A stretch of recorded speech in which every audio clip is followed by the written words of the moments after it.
So the first paper is the role of the lookout in an autonomous age. It's presented by Chris Balls, who is principal surveyor of the Cayman Registry. Christopher, over to you.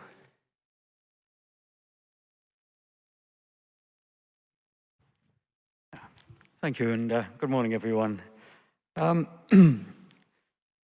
This paper, basically, I'll just go through some of the regulatory requirements of lookout, a little bit of history, and where we are at the moment, and maybe a little look at the future. Basically, lookouts really have been on ships ever since ships have been around. One thing I did start looking into was what the definition is, and actually looking into the Cambridge Directory, which defines a lookout as a person who watches for danger or a high place where a person can look at what is happening in the area around him, especially in order to watch for any danger. So yeah, it's very important from the safety point of view of looking out for dangers. There's been various legal cases about exactly the lookout related to ships as such. One of which was a proper lookout on a vessel is someone in a favourable position to see, stationed near enough the helmsman to communicate with him and to receive communications from him, and exclusively employed in watching the movements of vessels which they are meeting or about to pass.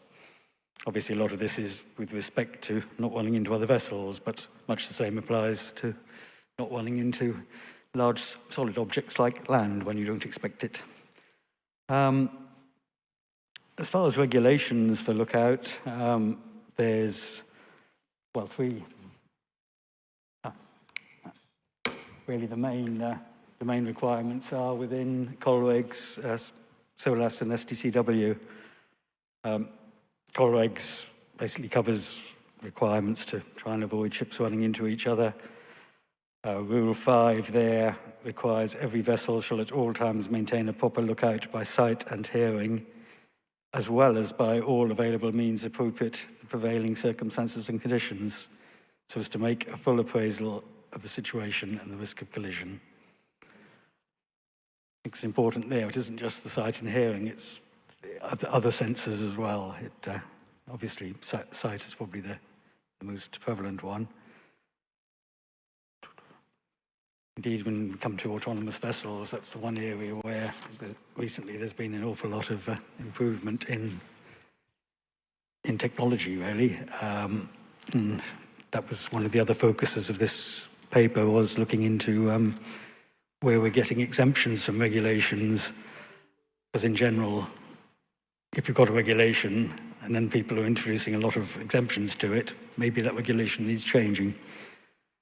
But, in SOLAS, Chapter 5 mentions navigation and bridge visibility, which essentially that's where the lookout now tends to be based more in the navigation and bridge. You know, many years ago in the days of sailing schooners, obviously they were up the top of the mast, but and then they were standing out in the bridge wing in all weathers, but now they tend to have been brought inside. But it, again, is important that the lookout should concentrate on looking out, not doing other things. I remember looking at some of the reports of such maritime disasters as the sinking of the Titanic, where there was even questions as to whether a lookout should have binoculars or not, because that made them too focused on one particular thing, and maybe trying to identify a ship when all their job was to say there's something out there. As we know nowadays, this kind of thing can be replaced by technology. So.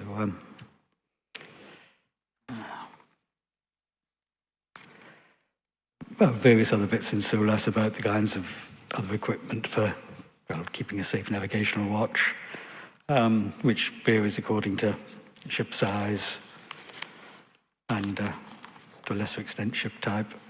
Things like radar and that, they relatively recent coming along. It took a while before they got into regulations, and then as things have then developed, we started getting integrated with chart systems and the ECTIS and that. Usually regulations do lag a little bit behind, as I think we've heard at various other papers. SOLAS 4 covers radio communications. which again is a very important, and I think we recognise that with the move towards autonomy. It's communications is one of the key issues.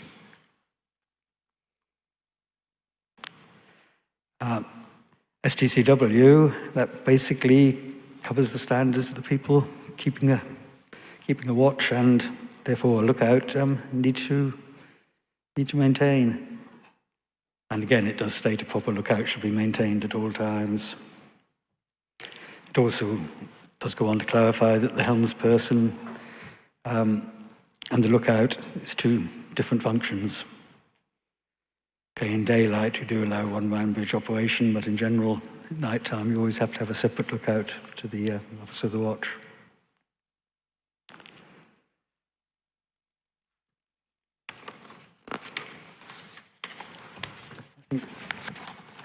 On this slide here, like I say, on the left there, we had the man up the top of the mast, complete without safety helmet, safety harness, life jacket, or anything. Then we've now progressed more to the centre picture here, where it's someone within the wheelhouse, and yep, here indeed using binoculars to get a better view. Then down here are two typical views of more modern bridges. One is very much where the officer of the watch and lookout, everything are expected to be standing, and then to the right there you have one where you've got stations for the master and officer of the watch sitting. And then the top right there, of course, is maybe what we'll go to with autonomous control rooms.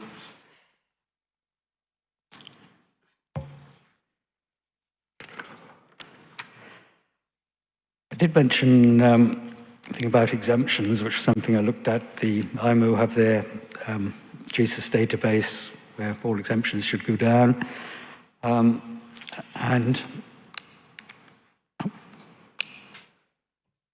done a study of the exemptions related to Regulation 22.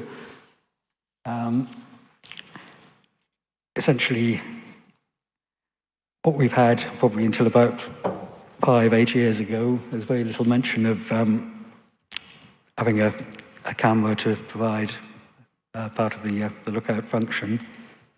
But then more recently, we started seeing an increase. Fortunately, I did find there is a wide variance in how specific these exemptions are as to what the equivalent measures being put in are. Some will just say CCTV fitted. Others will go into a little bit more on the specification of it. Obviously, there's been a few little glitches. I think with the COVID pandemic, most marine administrations had to do a certain amount of reorganising and treating the way they deal with things and priorities slightly different. So, slight hiccup in the results there. Also, this is based on when these exemptions are reported to IMO, not necessarily when they're given. There also is a difference between some are just done for single voyages. In particular, found there's an awful lot to do with carrying windmill blades, which was, as that particular requirement suddenly became quite large around the world, there weren't that many ships around that, well, basically with forward bridges that could carry them behind. So therefore, they were loaded on the foredecks and did provide a slight obstruction to the line of sight. I think we do need to be careful when we're using CCTV as equivalents, is what the, well, how the human interprets the view.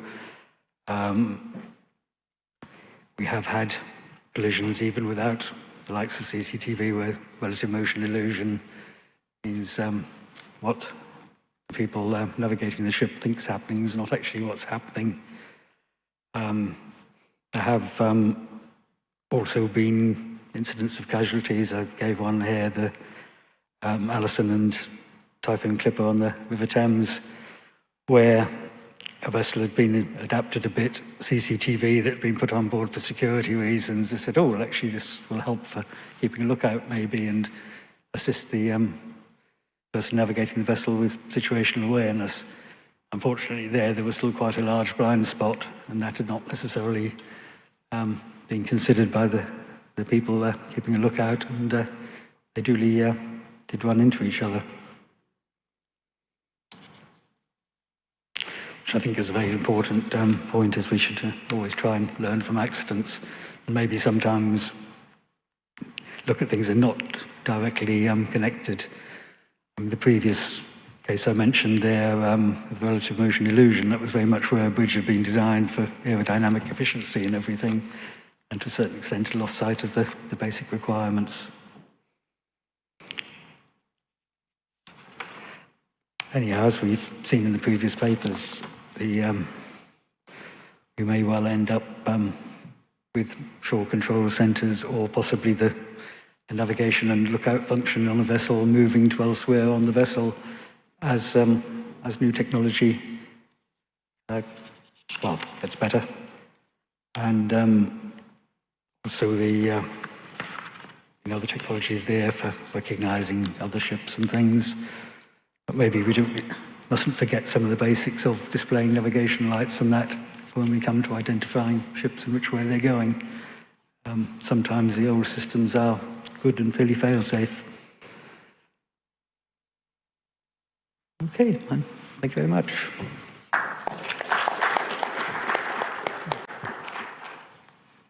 Okay. No questions online from Pigeonhole. Anybody here has a question? I think we have one here. Hello, good morning. Thank you so much for that talk. It was quite insightful.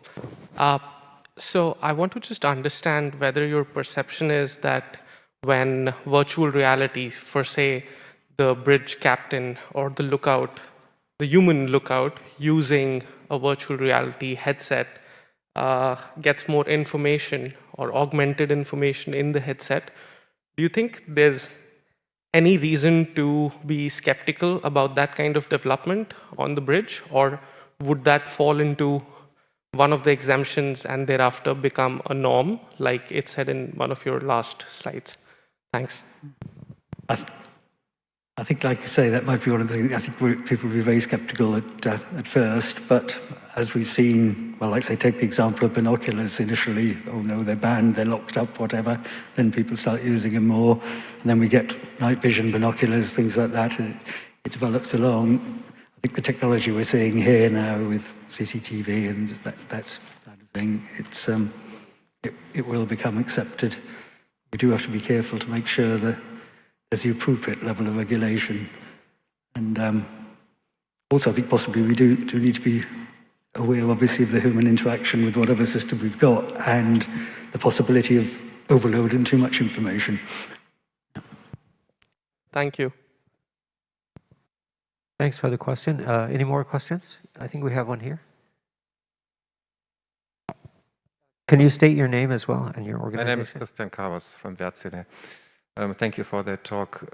Given that many exemptions which are seen here, is there any general tendency that there are typical types of exemptions which might lead to change also the regulation? Yes, I mean, I think in general, let's say there was a lot for the forward visibility and that from carrying windmill blades and large project cargoes, but then also the other fairly common one was things like the visibility of the ship's side on large container ships and passenger ships and things, which is more from the aspects of berthing rather than actual out when you're navigating deep sea. Okay. Any more questions? If not, then I know Christopher has a pressing appointment, so let's thank him and move on to the next one. Thank you very much.